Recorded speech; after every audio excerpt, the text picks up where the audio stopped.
Now let us discuss about advantages, disadvantages and applications, okay, used in applications. Advantages of electrical resistivity method.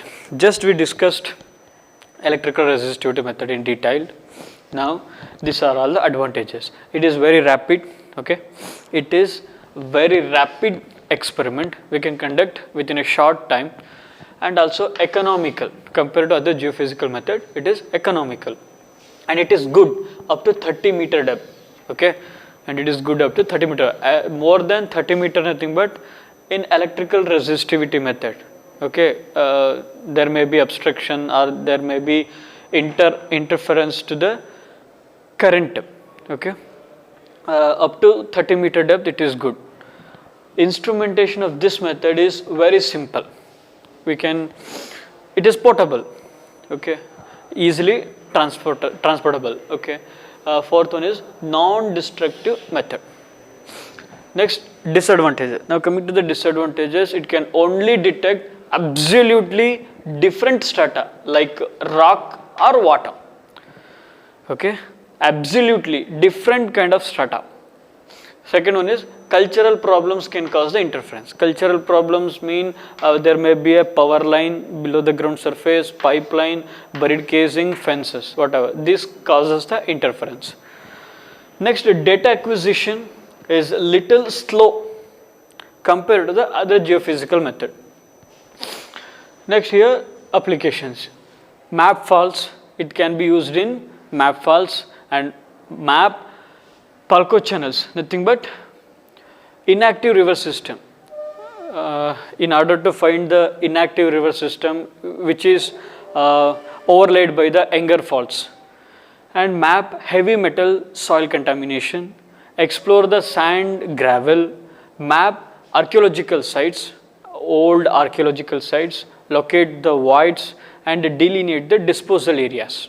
Okay, these are the applications and advantages, disadvantages of electrical resistivity method. Next method of groundwater investigation is seismic refraction method. First one is electrical resistive method, just discussed. Now next one is seismic refraction method. Carefully observe the diagram. Ground surface, okay, this is the shock radiation in order to generate the shock waves, and this is geophone, okay. The distance, geophone 1, geophone 2, geophone 3, the distance from the shock wave to the first geophone is D1, the distance from shock radiation to the shock generating station to the second geophone is D2, similarly D3. Okay, this depth is topsoil, this depth is weathered soil, okay, this is the bedrock.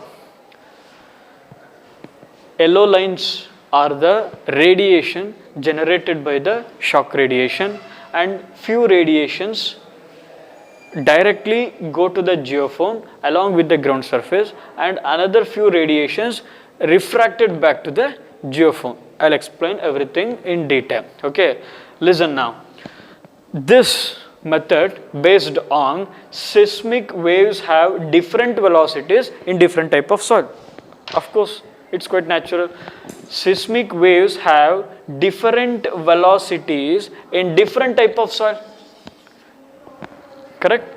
Different type of soil, the capacity, the strength of the waves traveling in different depth in different type of soil is different. So different velocities, waves have different velocities in different type of soil. Further, these waves are refracted when they cross boundary between the type of soil. So when there is a boundary, the waves get refracted, okay. Otherwise, the waves are going downward. When there is a boundary, it refracted back to the geophone. Similarly, so these waves cross this boundary, so few radiations refracted back and few radiations go deeper into the ground. If there is another obstruction or if there is another boundary, the waves get refracted to back to the geophone, means these waves are picked up by geophones, okay. Further, these waves are refracted when they cross the boundary. When there is a boundary, it get refracted. Otherwise, it go deeper into the ground. When there is a boundary, it get refracted. Okay, between the different type of soil. This method consists of generating the shock wave by shock radiation station. Here, the waves are generated. Here, the waves are generated. Generating the shock waves near the ground surface. Then these shock waves, yellow lines, these yellow lines are the shock waves, generated shock waves. So these shock waves are picked up by the geophone. These shock waves are picked up by geophone. So these waves are picked up by geophone 1, these waves are picked up by geophone 2, these waves are picked up by geophone 3. Okay. Spacing of the geophones depends on, this is D1, D2, D3 from shock radiation. The spacing of the geophones depends on amount of details required. Okay, it depends upon the amount of details. Whatever the detail we required, varieties of data. Okay, second one is a depth of strata to be investigated. To what extent, to what depth we need to investigate the ground. Okay, this depends on amount of details required, and this depends upon this spacing depends upon depth of the strata to be investigated, depth of the strata to be investigated. Some waves travel directly from the shock point along the ground surface in the direction of the geophone, are called direct waves. So these are direct waves. Okay, few travel directly from the shock point to the geophone. So these are direct waves or primary waves. Direct waves travel directly from the shock point to the geophone. So those are direct waves. And some waves travel downward direction, these waves. Some few waves travel downward direction, okay, and gets refracted. Few waves travel downward direction. When they cross the boundary, they get refracted. Okay, they get refracted. So those waves are called refracted waves. These are refracted waves. Now, by knowing the time taken by the waves, to reach the geophone,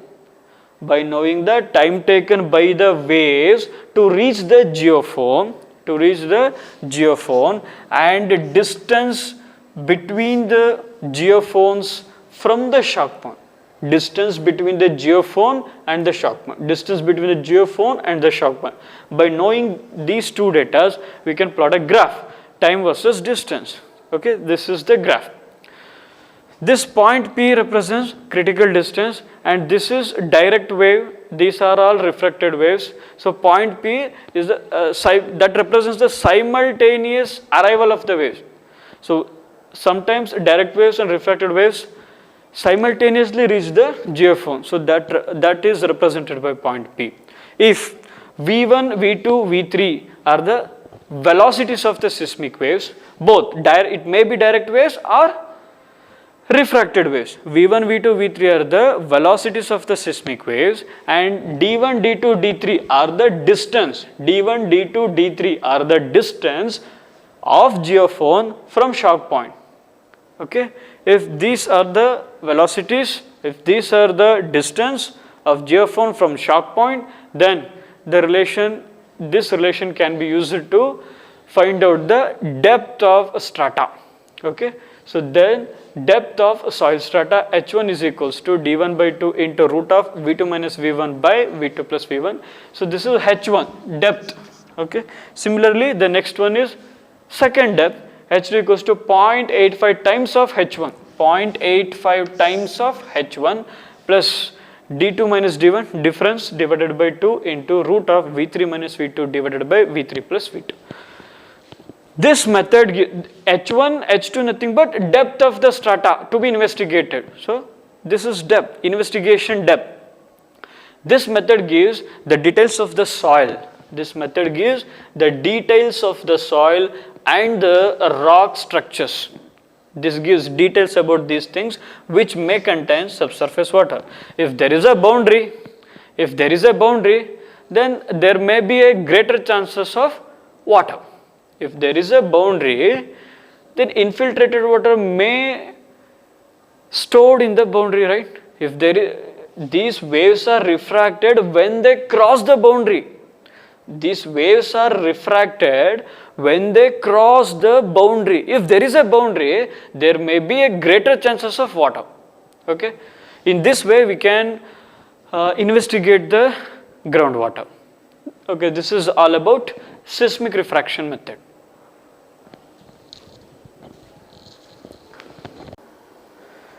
These are the few points about advantages of seismic refraction method.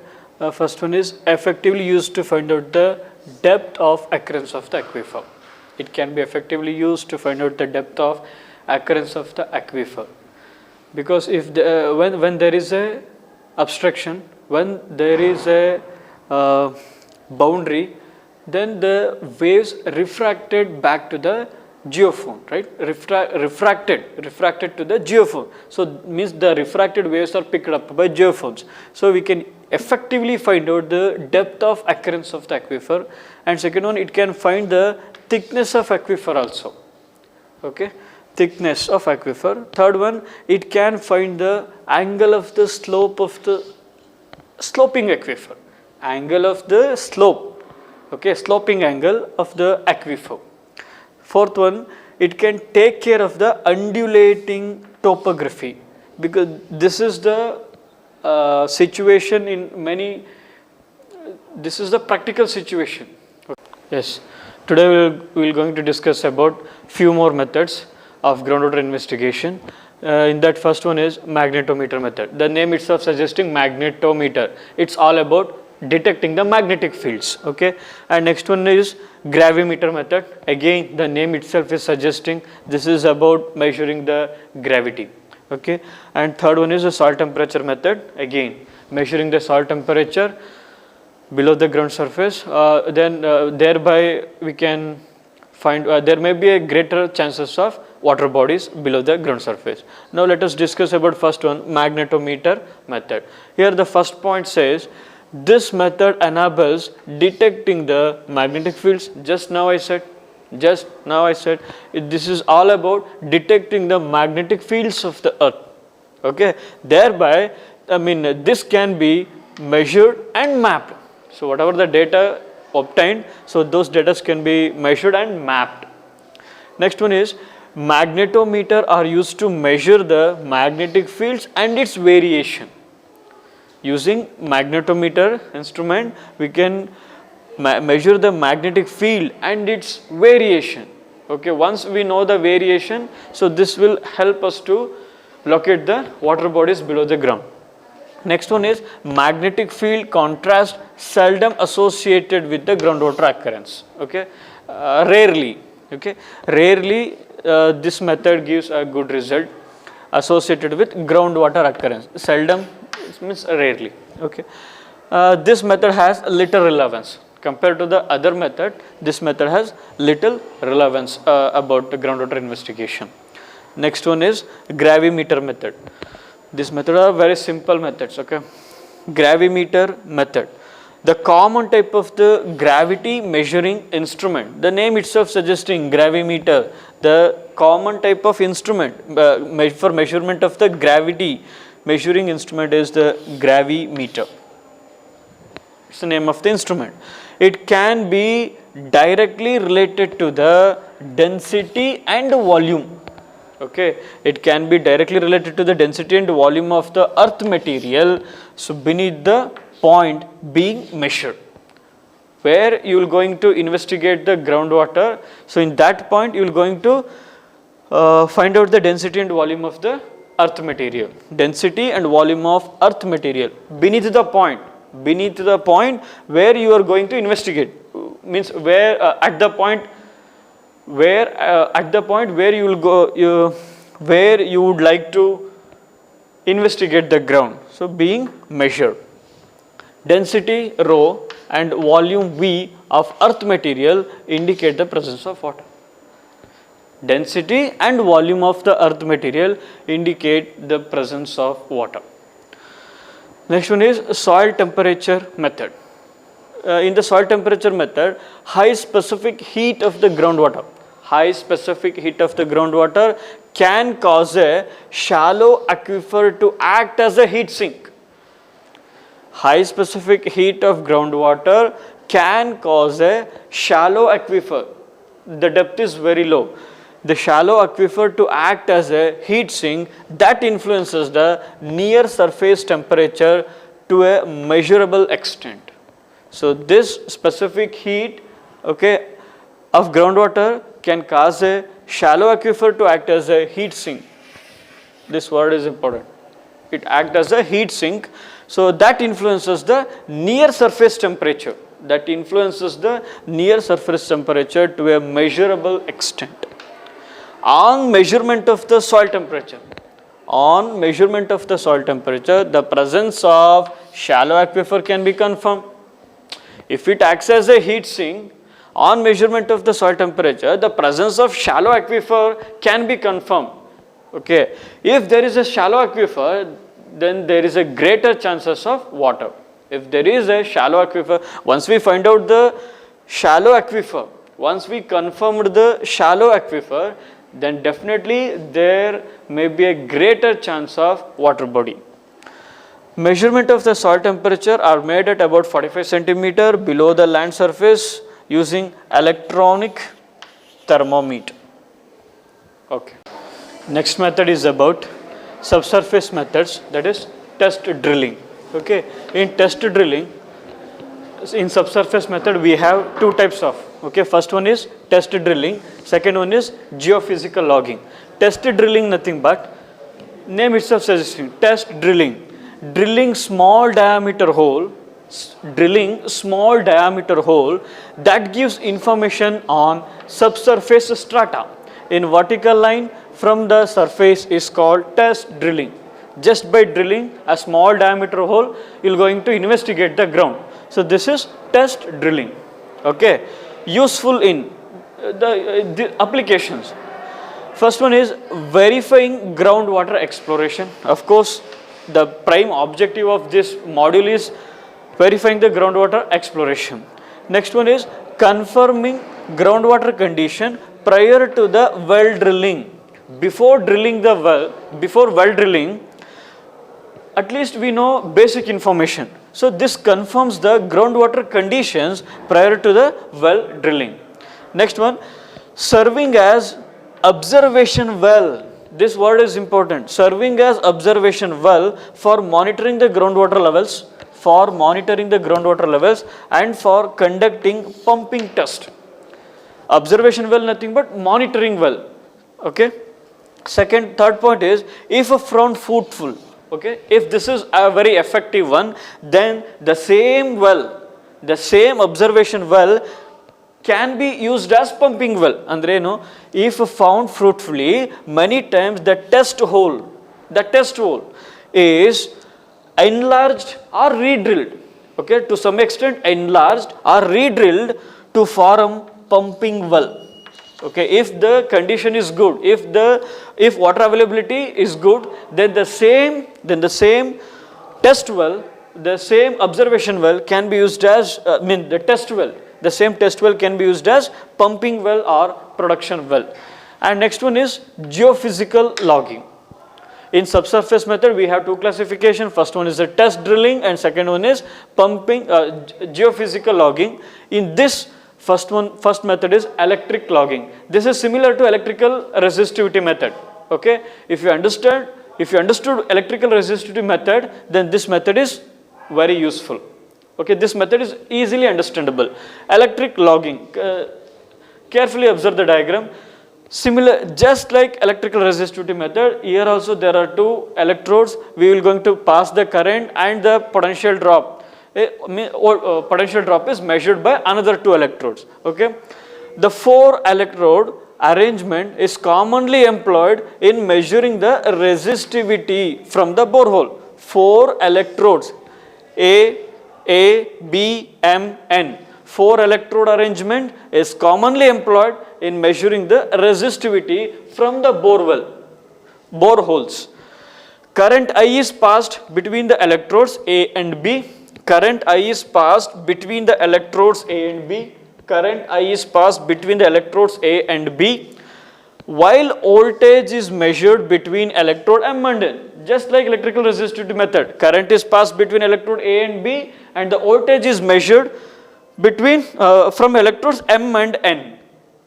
Okay, one current electrode, this is B, one current electrode is always on the ground. One current electrode is always on the ground and its effect is negligible. The next point is, basically there are 2 system of electrode arrangement. Basically there are 2 system of electrode arrangement. The first one is normal electrode arrangement and second one is lateral electrode arrangement.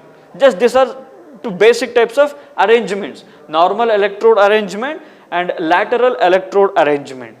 In case 1, that is normal electrode arrangement, the distance Mn is large. The distance Mn is large. Listen, Mn, the distance Mn is large compared to the distance AM. Compared to the distance AM. Distance Mn is large compared to the distance AM in first one, that is normal electrode arrangement. If AM is small, say 40 centimeter. If AM, this one, AM is small, let's say 40 centimeter, then that arrangement is short normal. Then that is called as short normal. If it is larger, say about 160 centimeter, if it is larger, say about 160 centimeter, then it is called as long normal. If it is if it is small, let's say about 40 centimeter, then it is a short normal. If around 160 centimeter, the distance around 160 centimeter, then it is called as long normal. Okay.